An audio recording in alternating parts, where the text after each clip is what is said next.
Here in Uganda, I heard Yoweri Kaguta Museveni, the president, saying, welcome, ladies and gentlemen. Hope you are doing well wherever you are. This is MIKEANN'S commentaries. If it is your first time to view this video, you are in a correct place. For my returning viewers, God bless you so much for your great support each and every time. So guys, things are not well in Uganda, whereby Yoweri Kaguta Museveni is under a hard time, and no one needs to listen his speech, and no one needs to listen. Even the member of parliament are divided into two. There is a member of parliament who supporting the government, and member of parliament who leads with the opposition. They fighting each and every time to make sure that opposition is winning each and every time. So thank you for watching. Watch until the end, then I'll come for more reaction. in reference to a decision regarding the parishes, that he would talk to the Honorable, the Chief Justice of Uganda, and remind him that Uganda does not belong to judges and lawyers. It belongs to the people of Uganda. 2 days ago in Tanzania, the President of the United Republic said at a meeting of judges that judges must remember that they are not demigods. In other words, what we are seeing is what one may call agitation and conflict of a very unique kind, calling into question what is the exact role of the judiciary in post-colonial Africa. And it is not only in Africa that one sees this. If you allow history to inform you this afternoon, and you go to the United States of America in the very first administration post the Declaration of Independence, and you remember these immortal words of Alexander Hamilton, who was the first Secretary of the Treasury of the United States between 1789 and 1795, he said, and I paraphrase, of the three arms of government, the weakest is the judiciary. It possesses neither the sword nor the purse. And because of that, it is weak. What it has are judgments which are hollow unless they be implemented by the executive. That was in 1789.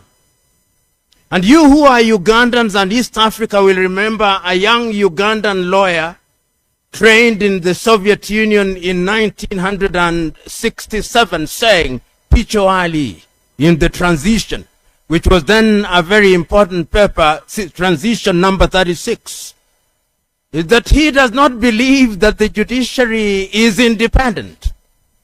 And in 1968, a man whom I came to know and visited in Mbale, the late Dani Wadada Nabudere, made a statement which has become immortal. He said, after all is said, I urge you to agree, and I agree with the Picho Ali, that there is nothing like independence of the judiciary. That the so-called independence of the judiciary is nothing but division of labor. And that what the judiciary does is to do that which is in the best interests of the economy and the ideology of the country. And he then went on to pose, but what is the ideology of a post-independent African country, which has inherited a system which is not rooted in his customs and his circumstances? This is the question that we honorable judges must confront today. because that is the reality. That, in my view, is the genesis of the crisis that informs African judiciaries. It is not lost on me that the subject that you want to address is how the judiciary can be useful in the social and economic transformation of Uganda, and by extension, transformation of the continent of Africa. But it would be remiss on my part and on your part if we did not contextualize that discussion in history. And we must remind ourselves that the states that we have, whether it be Uganda or any other country, are products of a process. They are products of Berlin in 1884 and 1885. They are products of personal and commercial interests. When King Leopold of the Congo created the Congo Free State, which we now know as the Democratic Republic of Congo, and later called the Berlin Conference, which was held under the aegis of Otto von Bismarck, and the countries that we know today were divided into the 54 odd states.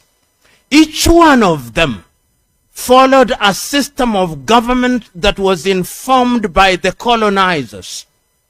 So that when you look at the legal traditions in all the countries, if you go to the so-called Francophone, and Africa is the only continent in the world whose countries are still referred to in those terms, so that if you are colonized by the French, you are Francophone. And indeed, if you visit and you read the history of many of these countries, you will see that their judiciaries are informed by the French tradition of civil law. Equally, if you visit countries that were colonized by the Dutch, such as South Africa up to a certain stage, the legal tradition is Dutch Roman. So that you are in Africa, in South Africa, and you are saying, my legal tradition is Dutch Roman. Countries such as Uganda, which were colonized by the British, also inherited systems that were characterized by what is referred to as the common law. But whose common law? The common law was the tradition of the English people. So that you, honorable judges, when you are writing your judgments and we talk about the reasonable man until very recently we used to say is the man or the woman in the Clapham omnibus. Not the man in a taxi in Kawempe, no, in Clapham omnibus.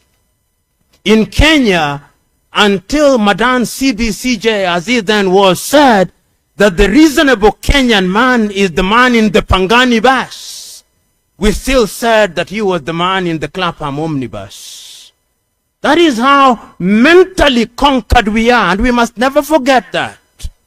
That in our unguarded moments, we who are seated here, our minds are conditioned to think in a particular way.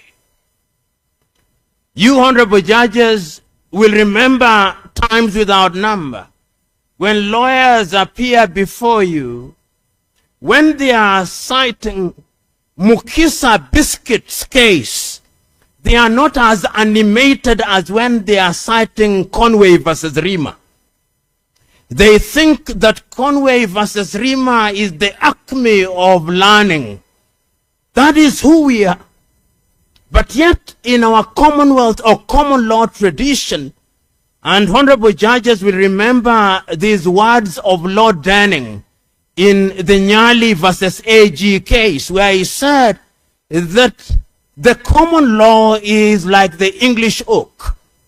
When it is transplanted and taken into a different environment, it does not grow with equal exuberance as it would in England. The same was repeated by Lord Atkin in Conway versus Rima. And you can see how my tone changes when I say Conway versus Rima. So what one is saying is that we are a people who are dealing with a judiciary that is not autochthonous or homegrown. And that is the reality. Even the systems of governance that we have are not autochthonous. We are described as Westphalian states. And therefore we have an executive arm, we have a legislative arm, we have a judicial arm. And you remember when Uganda regained independence in 1962, it did so on the basis of a Westminster model constitution, what you call the Republican Constitution. In 1967, I believe, if my history serves me well, the administration of Apollo Milton Obote attempted to bring in a constitution, the Pigeonhole Constitution, which history tells us that even those who had not read it said it was the best constitution, particularly those who had not read it. This was an attempt to indigenize constitution to answer to the post-colonial state. In 1995, after the administration of the NRA-NRM came into power, you remember that they experimented with a system called the movement system. And the whole idea of the movement system, as I understand it, was to begin to indigenize processes. Did it go far enough? No, it did not. In 1995, therefore, the process, or rather, prior to 1995, the Ugandans said, we are giving unto ourselves a Ugandan constitution. And those of you, and I believe all of you, have read Justice Odoki's book, in which he tells us blow by blow how they came up with the 1995 constitution, how they tried to make the different arms of the government be useful to the people of Uganda. How will the executive be useful to the people of Uganda?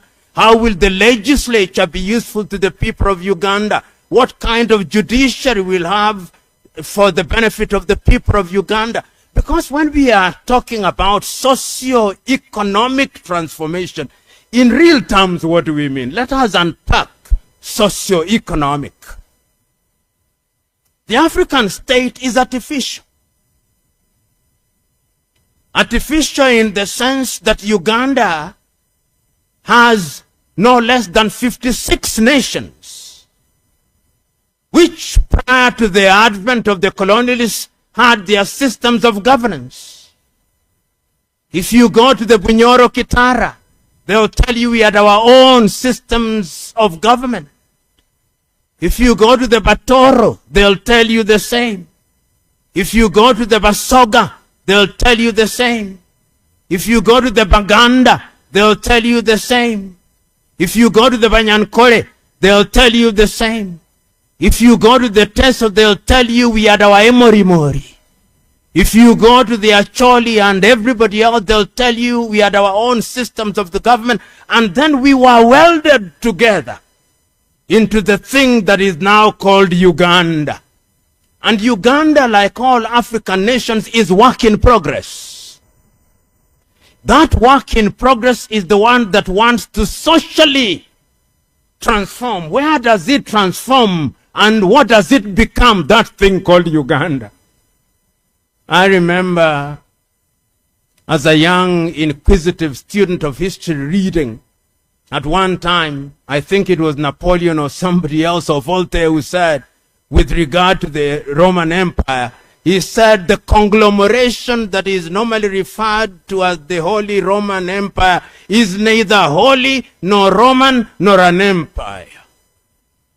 The question is, our African states are still struggling. And when you want to transform them socially, you must do so with due regard to their diversity. If you want to make them the same, then you are losing the point. In other words, the Baganda are only good citizens of Uganda if their Bagandaness is allowed to manifest. The Acholi are only good citizens of Uganda if their Acholiness is allowed to manifest. The Basoga are only good citizens of Uganda if their Basoganess is allowed to manifest. If you suppress that, then they become a danger to the thing called Uganda. And that is what Professor Ali Mazrui writes in his book, The Power of Babel. Not the tower, the power of Babel. That this diversity can be dealt with in a manner that it strengthens us, so that we have unity in diversity. Not the unity of the graveside, where there is silence which cannot be interpreted, is unity of purpose. The question is this judiciary capable of doing it? Let me take the simple question of the institution of marriage. When we were trained as lawyers in the common law system, you'll remember us being told that marriage is the union of one man and one woman to the exclusion of all others. When Telford Georges, that West Indian, was called upon to convict a person in Uganda prior to independence, and the man was charged with the offense of bigamy, said that he would not do so because that is not in keeping with the realities in Tanganyika then. He refused to accept that African customary law is only good as it is not repugnant to justice and morality. Because the question, whose justice, whose morality? Because in some African societies, marriage is the union of one man and one woman to the inclusion of all others. And if that therefore is the case, we must have a judicial system that acknowledges that reality.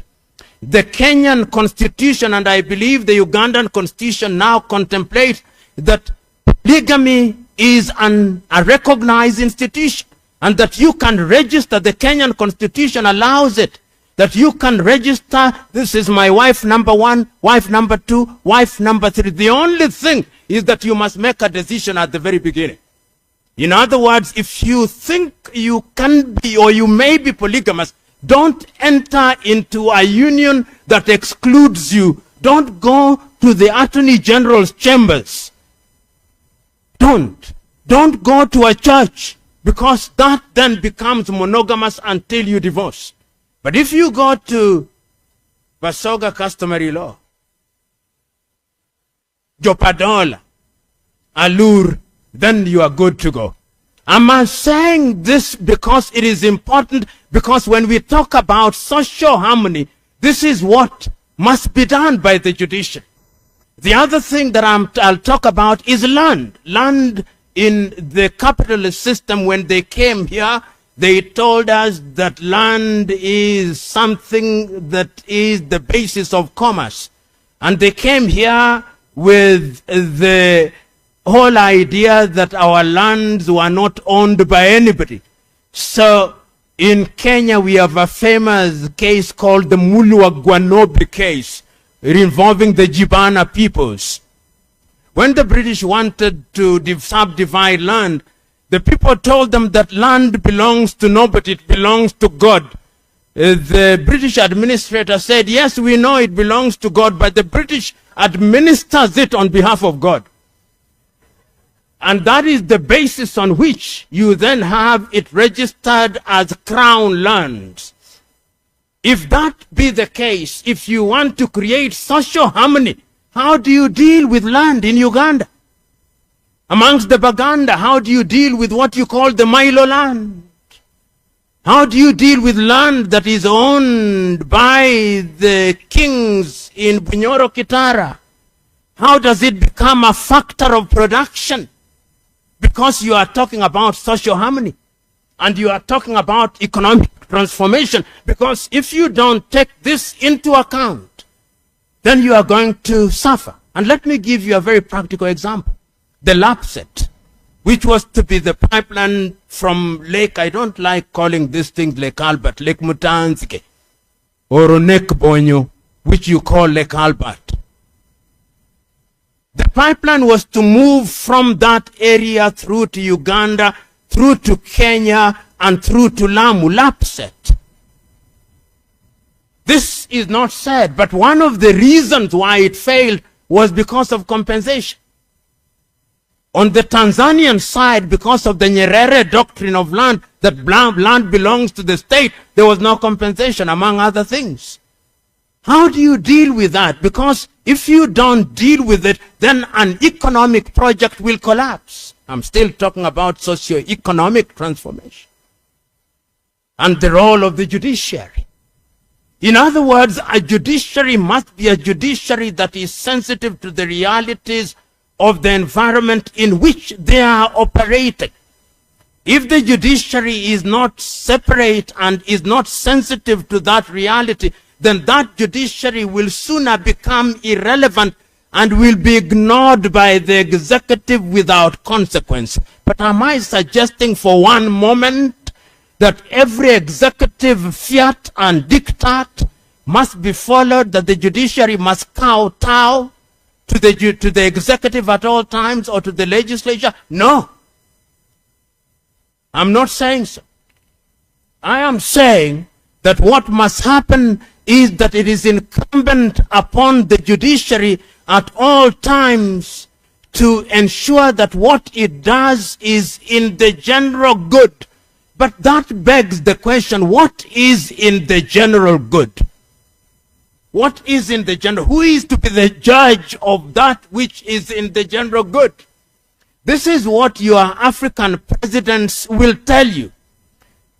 The African president will tell you, I went throughout my country. I talked to the people. I was doing so on the basis of a manifesto. The people then elected me. And what I'm doing is in the best interest of the people. I told them that I would do this in land. I told them that I would do this as regards interest rates. I told them that I would do this as regards all critical areas of the society. And therefore, you who are elected by nobody, that's what they'll tell you. You who are elected by nobody, you have no business to tell me what to do.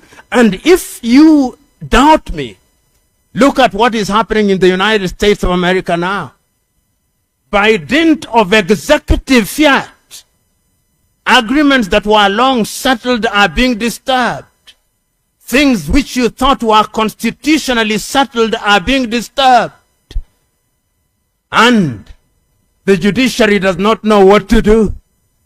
How does the judiciary behave in such an environment as an agent of change?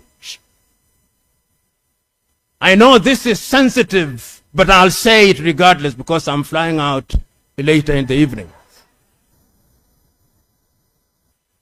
You, the honorable judges of the Supreme Court, have just made a decision that a civilian should not be tried in a military court. There is what I call executive pushback, as is expected. The question is, did you make the right decision in accordance with acceptable international law? Yes, you did. Yes, you did. The question is that acceptable now? Politically, your decision is considered to be politically incorrect. In 50 years' time, you will be vindicated. And that is what warriors of justice must do at certain times. That which is unpopular now may much later be seen to be significant in the manner in which it pushes the agenda. The Ugandan judiciary, 1995, has made many landmark decisions. And those landmark decisions, some of them have been popular, some of them have been unpopular, as it should be. But the question is, have they changed the Ugandan society in a fundamental way or in some way? My answer is they have. You are outside, you are insiders, so you may not know. When I look at your decisions in critical areas in the law of land, they are decisions that you've made and which have an incremental impact, which have been useful. When I look at your decisions that have dealt with issues in the area of climate change, there are some that have been useful in preserving the wetlands in this country. When I look at some of your decisions in the areas of the institution of marriage or commerce, they have expanded the frontiers. When I look at some of the decisions that you've made in the area of economic crimes, they have made a contribution to the Republic of Uganda. And I believe, therefore, that you have made your contribution. But you must never rest on your laurels. Because the change in a society cannot be dramatic. You are not Moses in the Bible parting Red Seas and summoning manna to come from heaven and calling upon pillars of fire. It is incremental. But you know, let us ask ourselves, in the face of all that, you who are judges, let us ask ourselves a few fundamental questions beyond Uganda, because Uganda is not an island. How can you be agents of change in the context of East Africa? What is the value of your jurisprudence, for example, in matters of giving meaning to the treaty of the East African Community? What is your role in ensuring that when we talk about the movement of persons in Kenya and Uganda, what decisions have you made that is enhancing that particular situation? When we talk about tariff and non-tariff barriers, when there is a war in Uganda as to whether Lato milk should cross over or splash juice, I'm being very basic. What have you done in that area? And if you did that and dealt with the question of tariff and non-tariff barriers within the East African community so that there was ease of movement of goods in the 8 East African communities, wouldn't that transform the Ugandan economy? Your president once made a statement that I like and I repeat often. When Kenya, my country, was claiming to have the largest economy in East Africa, our GDP is slightly over 110 billion United States of America. Your GDP is anything approaching slightly 60, depending on who you ask. Tanzania is 80, and I think if you go to Sudan, it's possibly 11 billion. Rwanda is 20 billion. Burundi is 6 billion. And Somalia, of course, is 2 billion. Those are our economies. And then he said, and this I thought was good, he said, you know, this debate amongst dwarfs as to who is taller than the other is not a useful debate for anyone.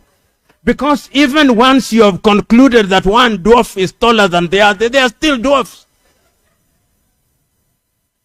And this one I added myself by saying, you see, when you tell a goat, which is doing very well, that when you eat very much, you'll become a cow, you are not being very useful to the goat. It can only be a fat goat. How is that relevant to what I'm saying? I'm saying that is relevant in the context of the decision that we make that inform the economy. As I'm speaking to you in Kenya, as at Friday last week, it was reported that there are cases which are packed in the commercial division which have frozen anything between 300 billion and 358 billion Kenyan shillings, decisions unmade. which, if they were made, would release that money into the market for commerce. You know, today, we are now talking about arbitration. How are we are talking about arbitration? Because we feel sometimes that when we come to the regular commercial courts, then we are engaged in technicalities of procedure. And there are advocates who are experts at that. The jurat was not in the right position. The jurat was not in the right position. Not even the title, the parties were misdescribed. And for 1 year you are talking about misdescription of parties and whether the jurat was signed and whether it was properly dated. And meanwhile, the subject matter of the case is 2 trillion Ugandan shilling. Should you cut through that? I remember at one time when I was a young and enthusiastic advocate and appeared before the Court of Appeal, which was then the highest court of the land, and I was waxing eloquent, telling the bench presided over by the then Chief Justice Bernard Chunga, and I was saying, my lords, you've got to look at substantive justice. I was then also a teacher of law. Then he asked, what is substantive justice? Then I tried to explain. He said, you go and do a proper affidavit. Because what? Okay, let us proceed, guys, for our reaction of the day. Guys, let me tell you the truth. Uganda, it is, okay, the constitution of Uganda, you can't compare with our constitution. Because in Africa, I think we are number 1 in a good constitution. And that's why you will agree with me that things are happening in those countries, Uganda, Tanzania, South and West, Southern Sudan. There is a different with our country. Why? It's a high time, if you are coming in the country, to thank Raila Odinga, to bring a democracy. Do you know that this thing of democracy, it makes our country to be the best in Africa? Now I know that you heard what that leader is saying, that Uganda is not a country is not a country of one people or one family. When I say one family, is like Uganda is all time rule. Museveni is the ruler all the time, you know, and every day Museveni is selecting his family to be the leader of different parties and different position. So is different with our country. Why? Because our country, we go with something we call multi-party multi-parties, and this multi-party parties, it means that Kenya is the country that has different parties of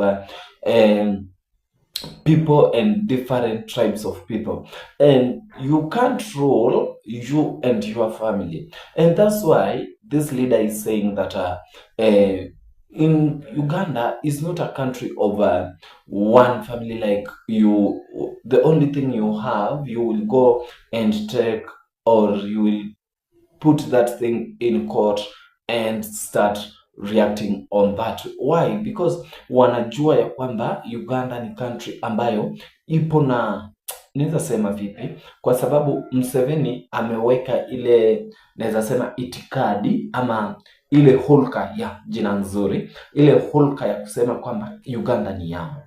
Umeona? Na anasema hivyo akijua kwamba yeye ndiyo amri jeshi mkuu, na chochote ambacho kitafanyika ni lazima yeye aunge ama akipinge.